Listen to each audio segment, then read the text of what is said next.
Hi friends, welcome to our kitchen. ഇന്ന് നമുക്ക് ഒരു ബ്രേക്ക്ഫാസ്റ്റ് ഐറ്റം ഉണ്ടാക്കാം. ഇത് ഒരു പുതിയ ബ്രേക്ക്ഫാസ്റ്റ് ഐറ്റമാണ്. ഇത് വളരെ കുറച്ചേ ഉണ്ടാക്കിയിട്ടുള്ളൂ, ഒരു പ്രാവശ്യമേ ഉണ്ടാക്കിയിട്ടുള്ളൂ. ഇതിന് നല്ല ടേസ്റ്റാണ്. ഇത് ബ്രേക്ക്ഫാസ്റ്റിനും വൈകിട്ട് ഡിന്നറിനും ഒക്കെ കഴിക്കാൻ പറ്റും. ഇത് ഉഴുന്നരയ്ക്കാതെ ഉള്ള ഒരു ദോശയാണ്. ഇത് എല്ലായിടത്തും ഇതിപ്പോൾ ഇങ്ങനെ കാണാൻ പറ്റും. എല്ലായിടത്തും ഈ ബൺദോശ എന്നും പറഞ്ഞ് കാണാൻ പറ്റും. പക്ഷേ ഞാൻ അധികം ഉണ്ടാക്കിയിട്ടില്ല.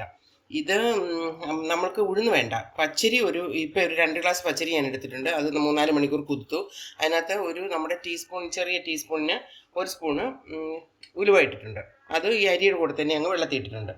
പിന്നെ അതിൻ്റെ കൂടെ വേണ്ടത് 1 കപ്പ് തേങ്ങ, 2 കപ്പ് അരി, 1 കപ്പ് തേങ്ങ, പിന്നെ 1 കപ്പ് അവൽ. ഇതിപ്പോൾ ഞാൻ എടുത്തിരിക്കുന്നത് വെള്ള അവല. ഈ വെള്ള അവൽ നമ്മൾ നേരത്തെ വെള്ളത്തിലിടണ്ട. ഇതൊരു 10 മിനിറ്റ് കുന്നാൽ മതി. ഞാനിതിപ്പോൾ ഇങ്ങോട്ട് വന്ന് ഇട്ടതേ ഉള്ളൂ. കഴുകി വെള്ളത്തിലിടണം. ഒരു 10 മിനിറ്റ് ആകുമ്പോഴത്തേക്ക് ഇതാവും. പിന്നെ അഥവാ ഈ വെള്ളയവൽ ഇല്ലെങ്കിൽ നമുക്ക് ചുമന്ന അവൽ കുതിർത്തിട്ട് അതിടാം. അഥവാ ചുമന്ന അവലും ഇല്ലെങ്കിൽ 1 കപ്പ് അരി നമ്മൾ ചോറിൻ്റെ ബാക്കി ചോറിരിക്കുമല്ലോ, ചോറിരിക്കുന്ന അത് 1 കപ്പ് ഇട്ടാൽ മതി. അങ്ങനെ ഒന്നുകിൽ ചോറ് അല്ലെങ്കിൽ ഏതെങ്കിലും ഒരു അവൽ, അങ്ങനെ ഈ 3 സാധനം അരച്ച് വയ്ക്കുക. ഇത് നന്നായി അരയണം. ഇതിപ്പോൾ ഞാൻ കുതിർത്ത് വെച്ചാണ്. നല്ല കഴുകി കുതിർത്ത് വെച്ച വെള്ളവും ഉപ്പം മാറ്റിയതാണ്. ഇനി നമുക്കിതൊരു ജാറിലേക്ക് ഇടാം.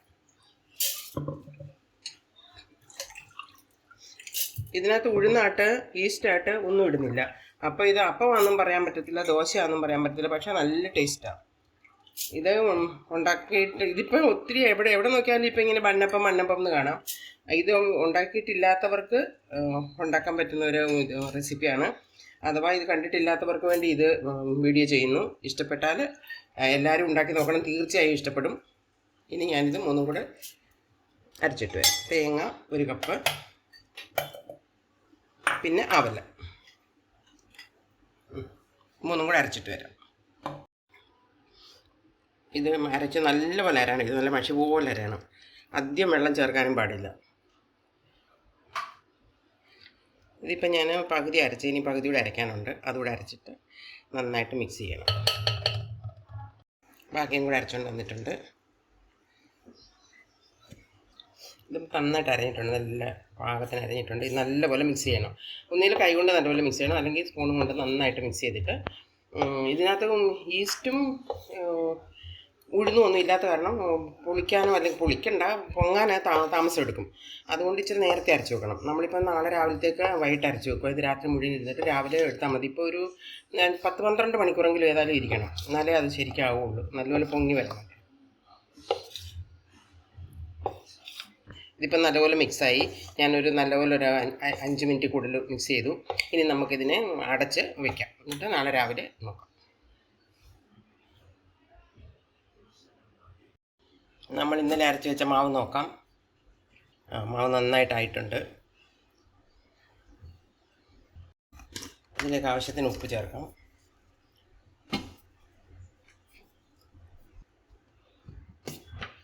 അത് വെള്ളം അഥവാ ഇങ്ങനെ എടുക്കുമ്പം ഇത് കുറവാണെങ്കിൽ ഇച്ചിരി വെള്ളം കൂടെ നമുക്ക് ചേർക്കാം. ഇതിപ്പം പരുവാന്ന് തോന്നുന്നു, നോക്കാം. ഇനി ഇതിലേക്ക് ഒരല്പം സാധനങ്ങളും കൂടെ ചെയ്യാനുണ്ട്. ഇച്ചിരി കടുക് വറുത്ത് ഒഴിക്കണം ഇതിനകത്ത്. നമുക്കിഷ്ടമുള്ളത് പച്ചമുളകോ ഇഞ്ചിയോ ഒക്കെ, ഉള്ളി എന്തൊക്കെ വേണമെങ്കിലും ഇടാം. ചെറിയതായിട്ട് ക്യാരറ്റ് വേണമെങ്കിൽ അരിഞ്ഞ് ചേർക്കാം. ഇതിപ്പോൾ ഞാനിവിടെ കടുക് മാത്രം പൊട്ടിച്ച് ഇച്ചിരി പച്ചമുളകും കൂടി ഇടാൻ പോവാം. അതിന് വേണ്ടിയിട്ട് ഒരു പാൻ വെച്ചു. പാനിലേക്ക് അല്പം എണ്ണ ഒഴിക്കാം, ഇടാം. കടുക് പൊട്ടി അതിലേക്ക് നമുക്ക് ഉഴുന്ന് പരിപ്പ് ഒരു 1.5 ടീസ്പൂൺ, പിന്നെ അല്പം ഇഞ്ചി, അത് പച്ചമുളക്, കറിവേപ്പില. ഇനി ഈ സമയത്ത് ഉള്ളി വേണമെങ്കിൽ ചെറുതായിട്ട് അരിഞ്ഞാലിടാം, ക്യാരറ്റ് വേണമെങ്കിൽ അരിഞ്ഞിടാം. ഉള്ളി ഇടുന്ന ഒത്തിരി ടേസ്റ്റാണ്, ഞാൻ പക്ഷേ ഇപ്പോൾ ഇടുന്നില്ല.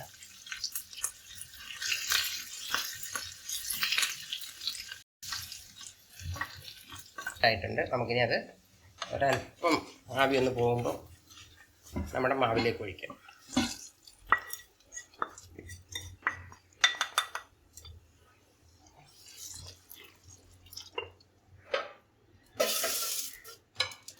എന്നിട്ട് നന്നായിട്ട് മിക്സ് ചെയ്യാം.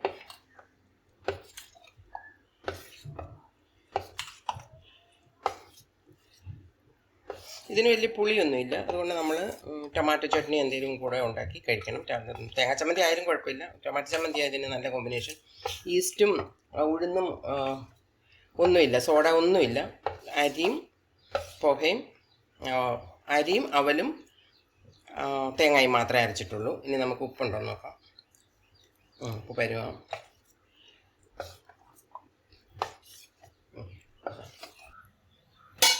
ഇനി നമുക്ക് അപ്പം ഉണ്ടാക്കാൻ തുടങ്ങാം. ഇത് നമ്മൾ അപ്പച്ചട്ടിയിലാണ് ഉണ്ടാക്കുന്നത്. അപ്പം പോലെ പൊങ്ങി വരും നല്ല ഇതായിട്ട്. അപ്പച്ചട്ടിയിലാണ് ഇത് ഉണ്ടാക്കുന്നത്. അതിന് വേണ്ടിയിട്ട് ഞാനൊരു ചീനിച്ചട്ടി വെച്ചു. അതിലേക്ക് അല്പം എണ്ണ തൊട്ട് കൊടുക്കാം. ഒരല്പം മതി, അതിലൊട്ടി പിടിക്കാതിരിക്കാൻ വേണ്ടി. നല്ലപോലെ ചൂടായിട്ട് പാൻ ചൂടായി. അതിലേക്ക് ഒരു തവി മാവ് ഇങ്ങനെ ഒഴിച്ചു കൊടുക്കണം.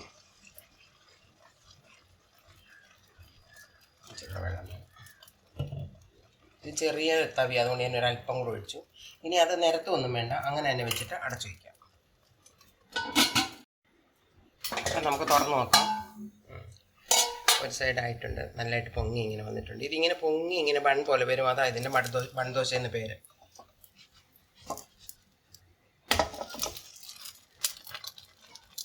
ഇനി അല്പസമയം കൂടെ അടച്ചു വയ്ക്കാം.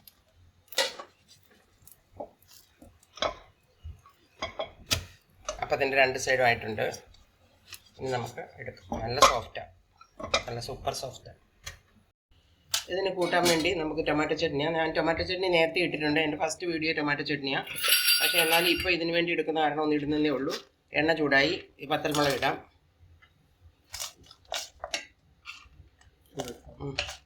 കടലപ്പരിപ്പ്,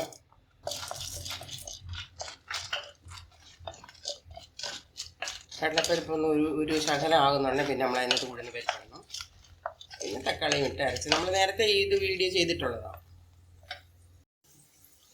കടലപ്പരിപ്പ് ഏകദേശമായി. ഇനി നമുക്ക് അല്പം ഉഴുന്ന് പരിപ്പിടാം.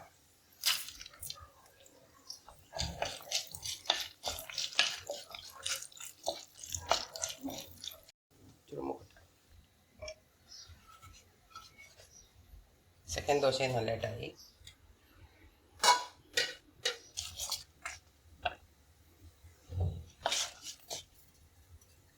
കടലിൽ പരിപ്പും മുളകും എല്ലാം നല്ലതായിട്ട് മൂത്തു. ഇനി നമുക്ക്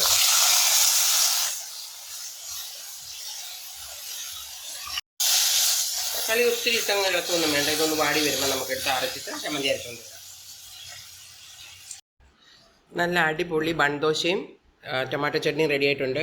ഇത് നല്ലതായിട്ട് നല്ല ബണ്ണ് പോലെ തന്നെ പൊങ്ങി വന്നു. നല്ല ടേസ്റ്റാണ്, സൂപ്പർ ടേസ്റ്റാണ്. നല്ലത് അകത്ത് നമ്മുടെ ഈ അപ്പത്തിൻ്റെ ഒരു ഇതാണ്. അകത്ത് പൊളിക്കുമ്പോൾ നല്ല സൂപ്പറായിട്ടുണ്ട്.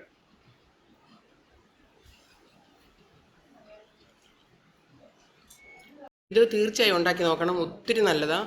കാരണം ഇതിനധികം നമുക്ക് ചിലവൊന്നുമില്ല. ഇച്ചിരി അരിയും ഉഴുന്നും അരിയും അവലില്ലെങ്കിൽ ചോറ്, തേങ്ങയും മാത്രം മതി. അരച്ച് വെച്ചിട്ട് രാവിലെ എടുത്ത് ചൂടാം. നല്ല ടേസ്റ്റ്. മികച്ച കടുവറുത്ത് ഒഴിച്ചാൽ മതി.